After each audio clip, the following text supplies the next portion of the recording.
Abhyuday MPPSC में आपका स्वागत है। जैसा देखिए आपको मेरे थंबनेल में दिख रहा होगा एमपीपीएससी का नोटिफिकेशन एक छलावा। मैंने एक क्वेश्चन मार्क लगाया है और हम आज इसी बात पर डिस्कस करेंगे आज के लेक्चर में कि एमपीपीएससी का जो नोटिफिकेशन आया है क्या वाकई वो एक छलावा है। और छलावा किन के साथ? छलावा उन बच्चों के साथ जो अभी कुछ दिन पहले प्रोटेस्ट पे बैठे थे और जो मांग कर रहे थे कि एग्जाम में सुधार हो। और सुधार में उन्होंने 4-5 मांगे अपनी रखी थी। उनका एक डेलीगेशन भी मुख्यमंत्री जी से मिलता है। हम कहें कि आयोग के चेयरमैन के सामने भी अपने पक्ष रखता है, आयोग के सामने पक्ष रखता है। उसके कुछ दिन बाद नोटिफिकेशन आता है और आपको जानकर आश्चर्य होगा कि उस नोटिफिकेशन में पहले से भी ज्यादा चीजों को कठोर कर दिया गया है। जबकि मांग हो रही थी कि चीजों को बेहतर किया जाए, स्टूडेंट के फेवर में किया जाए, लेकिन ये जो नोटिफिकेशन आया है इसमें चीजें स्टूडेंट के फेवर में ना जाकर उनके कहें कि मतलब विरोध में जाती हुई दिखाई दे रही है ना। तो इसी कंटेक्स्ट में आज हम बात करेंगे कि वाकई एक छलावा है कि नहीं। देखिए, नोटिफिकेशन है तो नोटिफिकेशन तो ये है जिसमें लिखा हुआ है, जैसे आज 4 तारीख है, हम आज लेक्चर रिकॉर्ड कर रहे हैं। 3 तारीख मतलब कल से इसके फॉर्म भरना शुरू हो गए हैं और आपको 17 तारीख तक इसके फॉर्म भरे जाएंगे। ठीक है, 17 तारीख में भी कब? दोपहर 12 बजे तक ही फॉर्म भरे जाएंगे, इसको ध्यान रखना है आपको। मतलब 16 तारीख इसकी लास्ट डेट आप मान के चलिए। 3 तारीख से इसके आवेदन शुरू हो रहे हैं। ठीक, मतलब शुरू हो चुके हैं, भर सकते हैं आप इसकी। और इसकी जो एज की बात होगी वो 1 जनवरी से होगी। ये सब बातें हैं नोटिफिकेशन में, इनको एक एक करके हम डिस्कस करेंगे। पहले हम ये देखते हैं कि वो एमपीपीएससी के जो स्टूडेंट थे उनकी मांग क्या थी, उनकी डिमांड क्या थी, वो किन चीजों की डिमांड कर रहे थे, वो किन चीजों की डिमांड कर रहे थे और किससे? आयोग से, है ना, या सरकार से।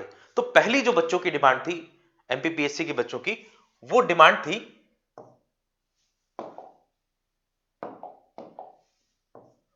वो डिमांड थी कि जो 87% और 13% का जो फॉर्मूला है जिसके बेस पर आप रिजल्ट दे रहे हो, इसको जल्दी से जल्दी सॉल्व किया जाए और ये जो रिजल्ट है वो 100% पे आना शुरू हो। क्यों ऐसा कह रहे थे? क्योंकि देखिए, जो 13% बच्चे हैं ये जनरल कैटेगरी के होंगे, मतलब अनरिजर्व कैटेगरी के होंगे, या ओबीसी के होंगे, इस बात पर अभी संशय बना हुआ है। क्योंकि ये फैसला माननीय न्यायालय के पास है। जब तक माननीय न्यायालय ये नहीं बता देता कि रिजर्वेशन कितना होगा, रिजर्वेशन, ओबीसी का रिजर्वेशन फिलहाल 14% है, लेकिन सरकार ने उसको बढ़ा के 27% कर दिया। कब किया? 2018 में, कांग्रेस की सरकार ने। ठीक है, अब ये सरकार कहती है कि ये गलती तो कांग्रेस ने करके गई है। तो सरकारें दूसरों पर आक्षेप लगाने के लिए नहीं होती हैं, सरकारें जो पिछली सरकारों ने गलतियां करी हैं उनको सुधारने के लिए होती हैं। तो वर्तमान सरकार को, जो बीजेपी की सरकार है, उसको इस 14% और 27% के ओबीसी के आरक्षण के मामले को सुलझाना चाहिए, ताकि ये जो 13% का जो बैकलॉग लगा हुआ है, या हम कहें बैकलॉग नहीं कहेंगे इसको, ये 13% की जो भर्तियां हैं जो एमपीपीएससी की रुकी हुई है, कब से रुकी है? 2019 से। 2019 से 2024 तक के जो प्रीलिम्स का भी रिसेंटली एग्जाम हुआ था, उस तक में ये 80% जो है रिजल्ट वाले बच्चे तो ठीक है, उनका रिजल्ट आएगा ठीक ठाक तरीके से, उनका मतलब फ्यूचर डिसाइड होगा, उनको एटलीस्ट ये पता होगा कि हमारा सिलेक्शन हुआ है या नहीं हुआ है। बट ये 13% जो बच्चे हैं पिछले 5 सालों से, इन 13% बच्चों का क्या हुआ है किसी को नहीं पता है। तो इन 13% में यूआर अनरिजर्व बच्चे सेलेक्ट होंगे या ओबीसी के बच्चे सेलेक्ट होंगे, इस बात पर अभी भी संदेह बना हुआ है। तो निश्चित तौर पर एक बहुत ही मतलब शर्म आनी चाहिए सरकारों को, है ना, बच्चों के भविष्य से खिलवाड़ कर रहा है। आयोग को शर्म आनी चाहिए, सभी को शर्म आनी चाहिए कि ये क्या कर रहे हैं आप। ठीक, तो पहली मांग ये थी और बहुत ही जायज मांग थी, लेकिन सरकार ने इसको माना है कि नहीं माना, अभी देखेंगे नोटिफिकेशन में हमने। दूसरी जो मांग थी बच्चों की, उन्होंने कहा था कि आप हमें मार्कशीट दिखाइए, मार्कशीट दिखाइए, मार्कशीट दिखाइए। हालांकि जो आंदोलन में मांग हो रही थी वहां कॉपी दिखाने की मांग कर रहे थे, पर कॉपी दिखाने से शायद बच्चों का मतलब मार्कशीट दिखाने से होगा। क्यों ऐसा कह रहे थे, इस बात को समझिए। देखिए, मैं कुछ व्यक्तिगत रूप से ऐसे बच्चों को जानता हूं जो पिछले 4 साल से मेंस दे रहे हैं, पिछले 4 साल से। जब हम उनसे बात करते हैं और पूछते हैं कि कमी कहां रह गई, तो हमेशा बच्चे संकोच में रहते हैं और ये कहते हैं कि सर हमें खुद नहीं पता कि कमी कहां रह गई। मेरे किसी सब्जेक्ट में कितने नंबर आ रहे हैं मुझे पता चल जाता, या मेरा मेंस है वो कितने नंबर से रुका है मुझे ये पता चल जाता, तो मैं उसमें उस तरीके से या उस डिपार्टमेंट में सुधार कर लेता। बट अब यहां तो मुझे पता ही नहीं है कि मेरा मेंस कितने नंबर से रुक रहा है, मेरे GS1 में कितने नंबर आ रहे हैं, GS2 में कितने आ रहे हैं, GS3 में कितने आ रहे हैं, एथिक्स वाले पोर्शन में कितने आ रहे हैं, ऐसे में कितने आ रहे हैं, हिंदी में कितने आ रहे हैं, मुझे कुछ नहीं पता। बस मुझे ये पता है कि मेरा सिलेक्शन नहीं हुआ है। तो ऐसे में बहुत बड़ी दिक्कत होती है, हम अपना एनालिसिस नहीं कर पाते हैं। तो इसलिए मार्कशीट दिखाने की मांग बहुत ही जेन्युइन और जायज मांग थी बच्चों की कि एटलीस्ट मार्कशीट दिखाई जाए। तीसरी जो बच्चे मांग कर रहे थे, उन्होंने कहा था कि जो परीक्षा है उसके स्तर को बेहतर किया जाए। तो मतलब परीक्षा का स्तर बेहतर करने का मतलब है कि जो प्रश्न है उनकी उनमें जो त्रुटियां होती हैं, जो गलतियां होती हैं वो ना हो, क्योंकि प्रश्न की गलतियों के कारण उस क्वेश्चन को कई बार डिलीट किया जाता है, तो वो नंबर सभी बच्चों को मिल जाता है। ऐसे में बोनस मार्किंग होती है तो कट ऑफ भी ऊपर जाता है। तो कहने का मतलब है कि ऐसा ना हो, प्रश्न का लेवल ठीक हो। दूसरा कि प्रश्न की गुणवत्ता में भी सुधार हो, ऐसे भी बच्चों की मांग थी। तो कहे कि बच्चे डिमांड कर रहे थे कि यूपीएससी की तरह क्वालिटी एग्जाम कंडक्ट कराएं, क्वालिटी एग्जाम कंडक्ट कराएं। बच्चों की एक ये मांग थी।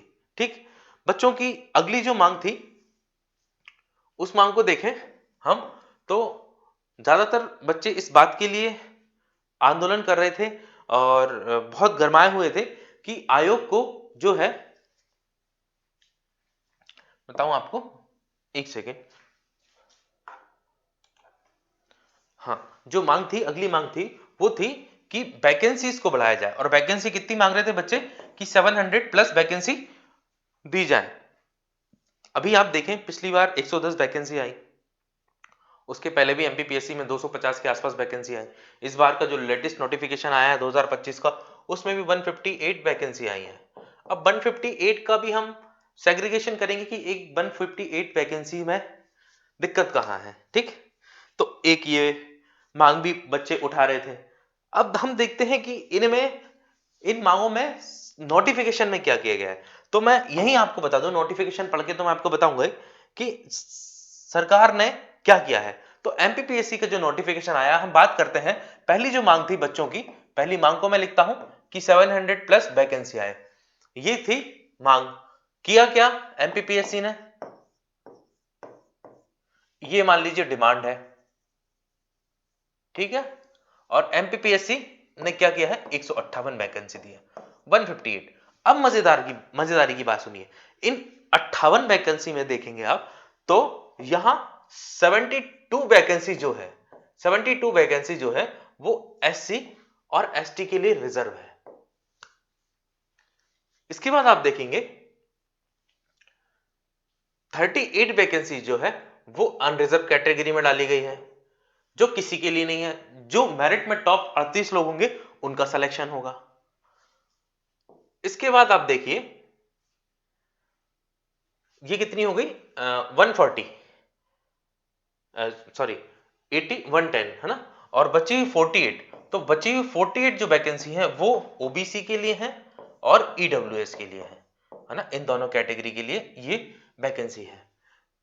तो अगर मैं 72 और 48 एससी एसटी की और ओबीसी ईडब्ल्यूएस की वैकेंसी को अगर जोड़ता हूं, 72 प्लस 48 अगर मैं करता हूं, तो ये सब निकल के आता है 120।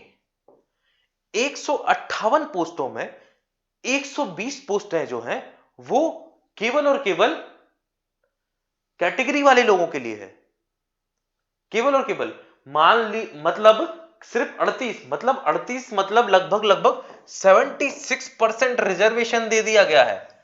मतलब ये 120, 158 का अगर 120 देखें, 120 वैकेंसी मतलब 76% जो वैकेंसीज हैं वो किसके लिए हैं, वो रिजर्व कैटेगरी के लिए है। मैं आपको याद दिला दूं, माननीय सुप्रीम कोर्ट का एक डिसीजन है इंदिरा साहनी बाद में, सुप्रीम कोर्ट ने कहा था कि किसी भी स्थिति में आरक्षण जो है वो 50% की सीमा से अधिक नहीं हो सकता। तो कहीं ना कहीं हमें ये जो नोटिफिकेशन आया है वो सुप्रीम कोर्ट के उस डिसीजन को भी चैलेंज करता दिख रहा है, जहां सुप्रीम कोर्ट ने, माननीय न्यायालय ने 50% की कैपिंग कर रखी है। मध्य प्रदेश लोक सेवा आयोग में 76% आरक्षण मिल रहा है, 76% आरक्षण है, आप देखिए। और इन 38 बच्चों में जो जनरल कैटेगरी के हैं या अनरिजर्व कैटेगरी के हैं, इनमें भी आप देखेंगे तो इसमें टॉप 38 जनरल के बच्चे होंगे तो ही सेलेक्ट होंगे। अगर उसमें 8-10 बच्चे कोई अन कैटेगरी के आ गए तो जनरल की सीटें तो और कम हो जाएंगी। मैं पक्ष नहीं ले रहा हूं जनरल कैटेगरी का, बट मैं ये कह रहा हूं कि ये अनफेयर कंपटीशन है, ये कंपटीशन ठीक नहीं है।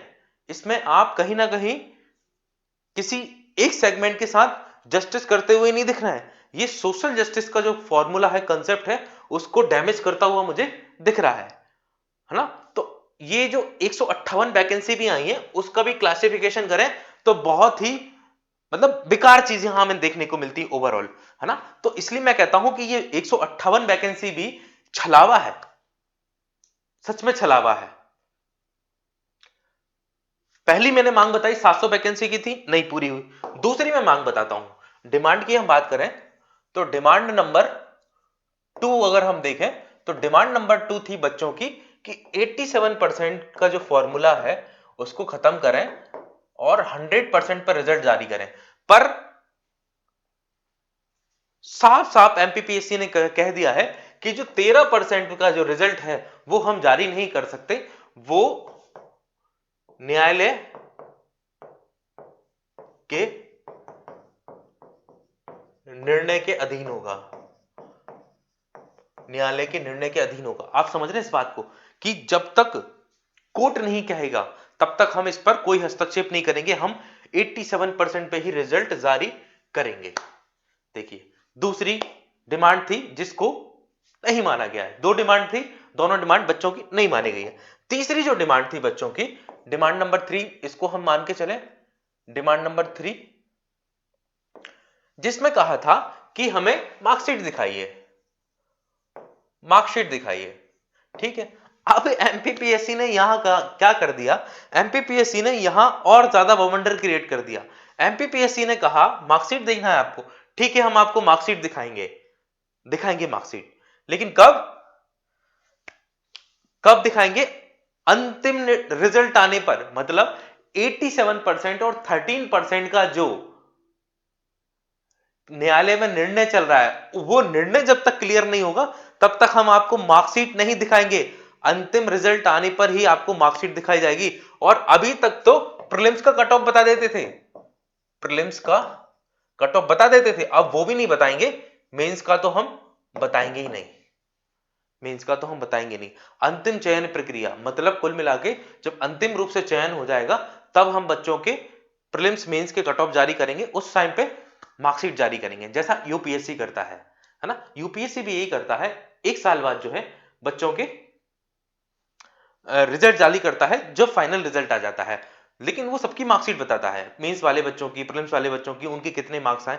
तो अभी तो बच्चा देखिए एमपीपीएससी में अंदाजा लगा लेता था कि कट ऑफ गया है 78 नंबर, मान लीजिए किसी कैटेगरी का यूआर का लेते हैं अनरिजर्व का, और मेरे यहाँ है 77, तो उसको पता होता था कि मैं एक नंबर से फेल हुआ हूं, एक क्वेश्चन से फेल हुआ हूं। लेकिन अब उसको प्रीलिम्स का भी पता नहीं चलेगा कि कट ऑफ कितना गया है, ठीक है। उसको बस जो बच्चे प्रीलिम्स में सेलेक्ट हो रहे हैं, मेंस में सेलेक्ट हो रहे हैं, उनके रोल नंबर मात्र आएंगे।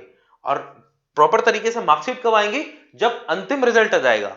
अब अंतिम रिजल्ट कोर्ट कब देगा वो हम नहीं कह सकते। तो ये मार्कशीट दिखाने के बाद भी डिमांड भी नहीं मानी गई है बच्चों की। तो मुझे ये समझ में नहीं आता। और कहे गुणवत्ता, एक डिमांड थी गुणवत्ता सुधार की, तो इस पे तो जो की है इस पे हम बात क्यों करें, है ना। एमपीपीएससी जैसे संस्थान से जो पब्लिक डॉक्यूमेंट सिलेबस है, एमपीपीएससी ने 2024 में अपना सिलेबस में बदलाव किए, उस सिलेबस में नंबर ऑफ एरर्स हैं, उस सिलेबस में हिंदी इंग्लिश के ट्रांसलेशन में एरर है, उस सिलेबस में एक ही चीजें कई कई जगह लिखी हुई हैं, उस सिलेबस में भर के गलतियां हैं। तो पब्लिक डॉक्यूमेंट सिलेबस जैसी चीज में एमपीपीएससी आयोग इतनी गलतियां कर सकता है, तो जो चीजें हमारे सामने नहीं है, पब्लिक डॉक्यूमेंट पब्लिक डोमेन में नहीं है, उसमें वो क्या करता होगा ये कोई भी नहीं कह सकता, कोई भी अंदाजा इस बात का नहीं लगा सकता, है ना। तो ऑब्वियस सी बात है, इस पे शक की निगाहों से उसको देखा जाता है। शक की निगाहों से मुझे याद आया कि बच्चों की एक डिमांड और थी कि इंटरव्यू में आप किस बेस पे नंबर देते हैं ये बताइए। 175 नंबर का अभी तक इंटरव्यू होता था, अब 2024 से वो 185 नंबर का होगा। तो 2024 के तो अभी इंटरव्यू वगैरह नहीं हुए हैं, मेंस का रिजल्ट भी नहीं आया अभी तक। तो मैं आपसे बता रहा था कि इंटरव्यू में 175 में से किसी बच्चे को 45 नंबर भी मिले हैं और किसी को 175 में से 160 नंबर भी मिले हैं, 166 नंबर तक मिले हैं। तो ये इतना ज्यादा डिस्क्रिमिनेशन है, या मीन्स लिखा हुआ बच्चा इतना कैपेबल नहीं है कि वो 40 नंबर 45 नंबर ला रहा है, 40-45 नंबर ला रहा है, और कुछ बच्चे ऐसे हैं जो 166 नंबर ला रहे हैं। या तो आपके जो एग्जाम प्रोसेस है, जो आप मेंस का एग्जाम ले रहे हो, प्रीलिम्स का एग्जाम ले रहे हो, उसमें कुछ गलतियां हैं, ताकि आप ऐसे बच्चों को सेलेक्ट कर पा रहे हो जो अपने इंटरव्यू में 40-45 नंबर नहीं ला पा रहे हैं। या तो यहां एरर है, या तो भाई सेटिंग है, या तो सेटिंग है, जानबूझकर इतने कम नंबर दिए जा रहे हैं और जानबूझकर इतने ज्यादा नंबर दिए जा रहे हैं, है ना। मतलब आपका एक फुल प्रूफ प्रीलिम्स का एग्जाम है, फुल प्रूफ मेंस का एग्जाम है, जैसा आप कहते हो फुल प्रूफ है, आपकी क्वालिटी गुणवत्ता बहुत अच्छी एग्जाम की। तो इतना 2 फेस एग्जाम के पास करने के बाद, लाखों बच्चों को बीट करने के बाद कोई बच्चा आ रहा है और वो 40-45 नंबर लेके आ रहा है इंटरव्यू में, ये सोचने वाली बात है कि नहीं। तो या तो आप पर ही प्रश्न उठेगा इस बात से कि आप कैसे बच्चों को लेकर मेंस पास करा रहे हो, आपके पेपर में क्या क्वालिटी है। बच्चा इंटरव्यू में साक्षात्कार में जब सामने आ रहा है तो 45 नंबर आ रहे हैं उसके, और कुछ बच्चे 170-70 ला रहे हैं। तो ये आप पे प्रश्न है ना, तो आपको उस पद्धति को भी क्लैरिफाई करना होगा, ठीक है। तो ये भी एक डिमांड थी, मुझे याद आ गई इसलिए मैंने आपको बता दिया। तो बच्चों की ये डिमांड थी, लेकिन आप देखिए किसी डिमांड को नहीं माना गया, बल्कि और डिमांडों को टफ कर दिया गया है। मतलब जो बच्चों की डिमांड है उन पर और प्रतिबंध लगा दिए गए हैं। और तो अब सवाल उठता है कि जो डेलीगेशन बना था, जो सीएम से मिलने गया था, उस डेलीगेशन ने मांगों को किस तरीके से प्रस्तुत किया और उन्होंने क्या कहा। अभी तो हमें कुछ नहीं दिख रहा, आगे देखते हैं क्या आता है। लेकिन सवाल ये उठता है कि इस तरीके से अगर सरकार तानाशाही करेगी तो बच्चों के भविष्य का क्या होगा, ये प्रश्न है। और बच्चे कहां जाएंगे। 5 साल से आप देखिए रिजल्ट की कंडीशन क्या है, 2019 से 2024 में किस तरीके से। और ऐसा आयोग एमपीपीएससी, अब मैं आपको बताऊं, एमपीपीएससी लोक सेवा आयोग की हम बात करें और हम स्पेशली एमपीपीएससी सिविल सर्विस परीक्षा की बात करें, जिसमें मध्य प्रदेश के ब्यूरोक्रेसी के बच्चे सेलेक्ट होते हैं, जो कहीं ना कहीं मध्य प्रदेश के विकास में एक बहुत महत्वपूर्ण योगदान निभाते हैं। ऐसे आयोग, ऐसे स्तर के आयोग से हम क्या अपेक्षाएं कर सकते हैं, जहां हम राजनीतिक शून्यता, नैतिकता के अभाव को भली भांति देखते हैं। जहां राजनीतिक शून्यता का मतलब है कि पॉलिटिकल रूप से भी इस मामले में बच्चों के हित के लिए काम होता हुआ नहीं दिखाई दे रहा है, और दूसरा कहें कि आयोग की तरफ से भी हमें कुछ होता हुआ दिखाई नहीं दे रहा है। तो कहीं ना कहीं ये प्रश्न चिन्ह लगता है इस इन दोनों पर ही, सरकार पर भी और आयोग पर भी संदेह होता है कि ये किस तरीके से, किस माइंडसेट के साथ और किस लॉबी के फेवर में काम करते हुए हमें दिखाई दे रहा है, और आखिर बच्चों को न्याय कैसे मिलेगा। एक तरफ माननीय मोदी जी 2-4-6 दिन पहले ही लोकतंत्र लोकतंत्र की दुहाई दे रहे थे, लोगों के को मत का अधिकार होना चाहिए, बातचीत से समाधान निकलना चाहिए, अगर कोई गलत चीज है तो उस पर बात करनी चाहिए, उसका समाधान निकालना चाहिए। उन्हीं की सरकार मध्य प्रदेश में 5 साल से गूंगी बहरी होकर बैठी हुई है और कोई सुनवाई नहीं हो रही है। तो जब दूसरों पर हम पत्थर उछालते हैं तो ये देख लेना चाहिए कि क्या हमारा घर तो शीशे का नहीं है ना। तो इस बात का हमें ध्यान रखना चाहिए, ठीक है। बहरहाल मैं सब आपको यही चीजें बताना चाह रहा था कि एमपीपीएससी का नोटिफिकेशन छलावा है, और कम से कम सामान्य कैटेगरी के बच्चों के लिए छलावा है, कम से कम न्यायालय के निर्णय के लिए छलावा है। न्यायालय को चुनौती दे दी आपने, न्यायालय के डिसीजन को नहीं माना, जहां वो 50% की कैपिंग लगाता है, आपने 76% आरक्षण दे दिया। किस हिसाब से दे दिया आप? ये 87 और 13% का अभी तक डिसीजन क्यों नहीं बना पाई है सरकार? सरकार अपने वकीलों क्यों नहीं भेजती है? बच्चे क्या करें? तो बच्चे आंदोलन नहीं करेंगे तो क्या करेंगे? और बच्चे आंदोलन करते हैं तो फिर आप उनको झूठी लालसा दे देते हो कि आपका ठीक है काम हो जाएगा, लेकिन जब नोटिफिकेशन आता है तो कोई भी बदलाव हमें दिखाई नहीं देते हैं। मतलब ये दर्द है, ये मेरा भी दर्द है एक शिक्षक के नाते, और कई बच्चों का भी दर्द है ना। तो बस वो दर्द है, उसको मैं बताने की कोशिश कर रहा था आपको। देखते हैं क्या होता है। नोटिफिकेशन है, नोटिफिकेशन में छोटी मोटी बातें हैं, आपको याद रखनी है कि आपकी जो एज का कैलकुलेशन है वो 1 जनवरी 2025 से होगी। 21 साल की आपको मिनिमम एज चाहिए होती है। ऑनलाइन फॉर्म भरे जाएंगे, और अगर आपको कोई करेक्शन करना है तो करेक्शन जो है 8 तारीख से शुरू होंगे, 8/1/2025 से 19/1/2025 तक आप करेक्शन कर सकते हैं। उसके लिए 50 रुपए आपको चार्ज देना पड़ेगा, जो भी फॉर्म फीस होगी उसके अलावा। एक चीज आपको याद रखना है कि आपकी सारी चीजों में करेक्शन हो सकता है। अगर गलती से आपने नाम गलत डाल दिया आपका, तो वो किसी भी स्थिति में नहीं बदला जाएगा। इसलिए मैं कहता हूं बहुत ही सोच समझ के जो है अपना नाम डालिएगा, अपने नाम की स्पेलिंग चेक कीजिएगा, क्योंकि उसका कोई करेक्शन नहीं होता। आपने अगर नाम गलत लिख दिया तो आप सीधे सीधे सिस्टम से बाहर हो जाएंगे, ठीक है, उसमें करेक्शन नहीं कर सकते, है ना। यहां पात्रता के विषय में लिखा हुआ है, तो 2025 में कोई भी ऐसा विद्यार्थी जो ग्रेजुएशन के अंतिम वर्ष में हो, वो इसके लिए पात्र माना जाएगा। ठीक है, ठीक है, ये लिखा हुआ है। ठीक, ये मैं जो आपको बता रहा था कि स्कोर कार्ड जो है, देखिए देखिए क्या लिखा है, इसको मैं आपको पढ़ के बताता हूं। चयन प्रक्रिया के संबंध में मध्य प्रदेश शासन द्वारा समय समय पर जो भी संशोधन निर्देश प्रदान किए जाएंगे, उन संशोधन निर्देशों को चयन प्रक्रिया में शामिल करके चयन परिणाम घोषित किए जाएंगे। ठीक है, इस संबंध में कोई आपत्ति माने नहीं होगी। पूर्ण रूपेण अंतिम चयन परिणाम, मुख्य परीक्षा और प्राथमिक भाग का अंतिम चयन परिणाम घोषित होने के बाद ही समस्त श्रेणियों के प्राथमिक मुख्य परीक्षा के कट ऑफ, साक्षात्कार से संबंधित स्कोर कार्ड जारी किए जाएंगे। पूर्ण रूपेण अंतिम चयन परिणाम, तो पूर्ण रूप से अंतिम चयन परिणाम के बाद ही आपके स्कोर कार्ड रिलीज होंगे, ऐसा साफ साफ लिख दिया है। तो पूर्ण रूप से कब आएगा आपका रिजल्ट? जब 87% पर भी रिजल्ट आ जाए और जब 13% पर भी रिजल्ट आ जाए, तब ही आपका कट ऑफ जारी होगा, तब ही आपको मार्कशीट देखने को मिलेगी। नहीं तो बस आपको यह पता चलेगा कि आप पास हुए हैं या फेल हुए हैं, आपका सिर्फ रोल नंबर हमें दिखाई देगा, है ना। जो मैंने बताया आपको 8713 वाला वैसे ही का वैसा लिखा हुआ है। ठीक है, यही सब बातें लिखी हैं। यहाँ पोस्टों की बात है, तो पोस्टों के बारे में मैंने आपको बता दिया।